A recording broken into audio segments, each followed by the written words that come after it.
You're listening to Skeptoid. I'm Brian Dunning from Skeptoid.com. The truth about aspartame.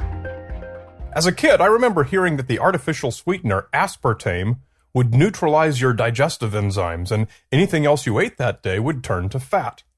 Although this makes no sense biochemically at any level, it sounded scientific enough to me, and I was satisfied with it, at least enough to justify my dislike for its awful flavor.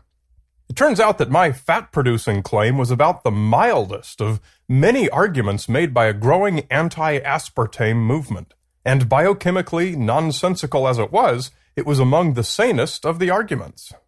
Take a look at websites such as aspartamekills.com, sweetpoison.com, and darktruth.org, and you'll see that a whole new breed of aspartame opponents has taken activism to a whole new level. Here are a few quotes from those websites.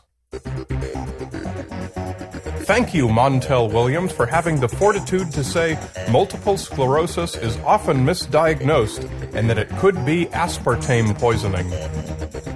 NutraSweet killed my mother and has killed and/or wounded millions of innocent people in the U.S. and abroad.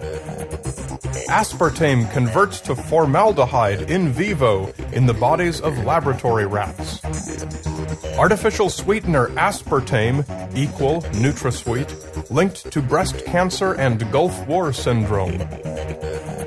Did O.J. Simpson have a reaction to aspartame that led to the deaths of Nicole Simpson and Ron Goldman?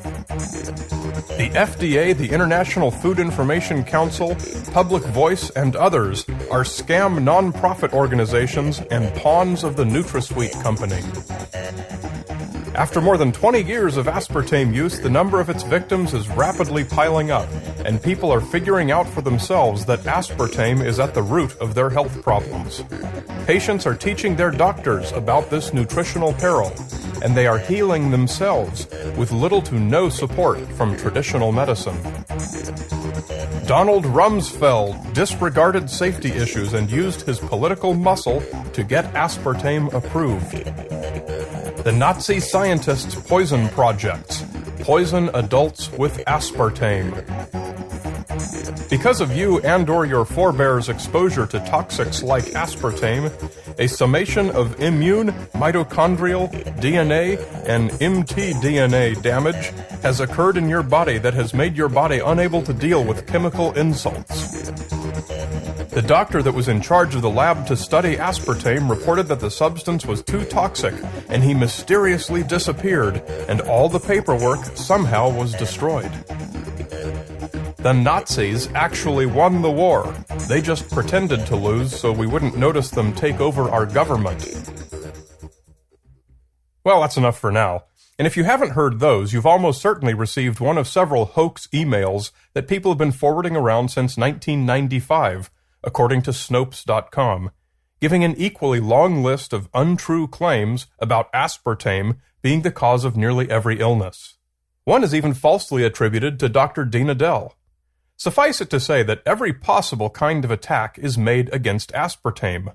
Pseudoscientific attacks where they throw out whole dictionaries of scientific-sounding nonsense, guilt by association attacks where they mention aspartame alongside Adolf Hitler and Donald Rumsfeld, non sequiturs like pointing out the evils of the corporate structure of pharmaceutical companies as if that is somehow support for how and why an aspartame detoxification program will heal you of all disease, and even Bible quotations attacking aspartame. The anti-aspartame lobby appears to include everyone from alternative treatment vendors trying to sell their products to fully delusional conspiracy theorists. Dr. Russell Blaylock, a retired surgeon turned anti-pharmaceutical author and activist, believes aspartame is part of a massive government mind control plot. We're developing a society because of all of these different toxins known to affect brain function. We're seeing a society that not only has a lot more people of lower IQ, but a lot fewer people of higher IQ. In other words, a dumbing down, a chemical dumbing down of society. That leaves them dependent on government because they can't excel. So, you can kind of piece it together as to why they are so insistent in spending so many hundreds of millions of dollars of propaganda money to dumb down society. Discovered in 1965 at Searle, now Pfizer, aspartame is an artificial sweetener, aspartyl phenylalanine 1-methyl ester. Chemistry types call it a methyl ester of the dipeptide of the amino acids aspartic acid and phenylalanine. It is 180 times as sweet as sugar, which is why it's such an effective low-calorie sweetener. It's needed in only minuscule amounts.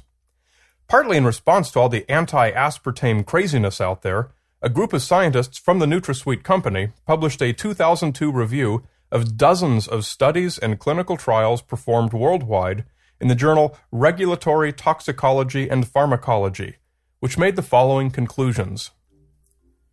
Over 20 years have elapsed since aspartame was approved by regulatory agencies as a sweetener and flavor enhancer.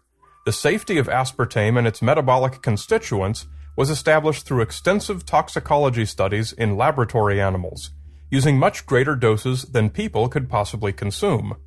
Several scientific issues continue to be raised after approval, largely as a concern from theoretical toxicity from its metabolic components, the amino acids, aspartate and phenylalanine, and methanol, even though dietary exposure to these components is much greater than from aspartame. Nonetheless, additional research including evaluations of possible associations between aspartame and headaches, seizures, behavior, cognition, and mood, as well as allergic-type reactions and use by potentially sensitive subpopulations, has continued after approval. The safety testing of aspartame has gone well beyond that required to evaluate the safety of a food additive. When all the research on aspartame is examined as a whole, it is clear that aspartame is safe, and there are no unresolved questions regarding its safety under conditions of intended use. And yet the claims persist unabated. Here are a few more, addressed point by point. Claims that aspartame causes multiple sclerosis are entirely made up and have no evidence or plausible foundation. Search the Multiple Sclerosis Foundation's website for aspartame to find more than enough information refuting this harmfully misleading claim. The idea that aspartame causes methanol toxicity is based on the fact that when digested, aspartame does release a tiny amount of methanol. It's less than the amount you get from eating a piece of most any fruit. Tomato juice, for example, gives you 4 times the methanol of a can of diet soda.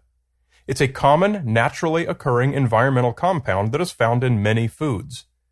Nancy Markle, one of the most vocal aspartame conspiracy theorists, charges that the autoimmune disease lupus is actually misdiagnosed methanol toxicity caused by drinking 3 to 4 cans of diet soft drinks per day. If she's right, everyone who drinks a glass of tomato juice each day, or the equivalent in other fruits, is gravely ill with lupus. Time magazine once devoted an entire article to debunking Nancy Markle's baseless claims about aspartame. Much has been made of the claim that aspartame turns into formaldehyde in your system. This is true, because formaldehyde is a natural byproduct of digestion of methanol, and it happens whenever you eat almost anything. Formaldehyde is carcinogenic and is considered very dangerous in cases of occupational exposure, for example, when you get a dosage many orders of magnitude greater than the trace amounts produced during natural digestion. Again, aspartame does this in much smaller amounts than many common foods, so this has been a normal, healthy component of digestion for as long as humans have been eating fruits and vegetables. Gulf War syndrome is a weakly evidenced correlation between service in the Gulf War and incidences of chronic fatigue, chronic pain, and a range of vague neurological conditions. Anti-aspartame advocates blame aspartame for this, but there is no correlation between increased aspartame consumption and Gulf War service. In addition, aspartame is among the hypothesized causes that have been eliminated by the Research Advisory Committee on Gulf War Veterans' Illnesses. Well, what about Donald Rumsfeld's involvement with aspartame? He was the CEO of Searle at the time aspartame was approved as a sweetener. The reason he was hired was as a financial turnaround wizard, which he accomplished. He wasn't the guy in the lab designing artificial sweeteners. Even if you accept the conspiracy charges that he leveraged his cronies to force approval of a potentially dangerous product, that still says nothing about aspartame. It's a giant non sequitur. To assess the safety of a product, we don't ask who was the CEO and who were his cronies. We ask, what are the test results? And so far, all of the test results show no association between aspartame and any of the diseases it is claimed to cause. Some of the claims about aspartame breaking down into unwanted compounds are true at extreme levels of alkalinity or acidity, levels which would be fatal to a human being anyway. This is the case with many foods. By no means is this unique to aspartame. So if your body chemistry is such that aspartame would be a danger to you, you'd have to already be dead from some unrelated cause. There is actually one known health risk associated with aspartame, but it only applies to people with a rare genetic disorder on chromosome 12 called phenylketonuria, or PKU, which affects about 1 in 15,000 people. They can't metabolize phenylalanine, so they need to minimize not only aspartame, but all phenylalanine products. Phenylalanine is an amino acid that's found in many, many foods, including breast milk, so it hardly makes sense to single out aspartame as the problem product. It is true that you can't cook with aspartame, but not for any safety reasons. At cooking temperatures, it breaks down and loses its flavor, like some other foods. For this reason, aspartame is starting to lose ground in the market to sucralose, another artificial sweetener that does retain its flavor when cooked. When you hear claims that are supported only by a fringe minority that's in opposition to the scientific consensus, you have good reason to be skeptical right off the bat, but it doesn't mean it's not worth looking into. Aspartame has been looked into ad nauseum, even after its approval, and found safe at every try. So at some point you have to depart from rationality to continue supporting the claims made against it. Enjoy your Diet Dr. Pepper. It's not going to hurt you. If it was, I'd have been dead decades ago.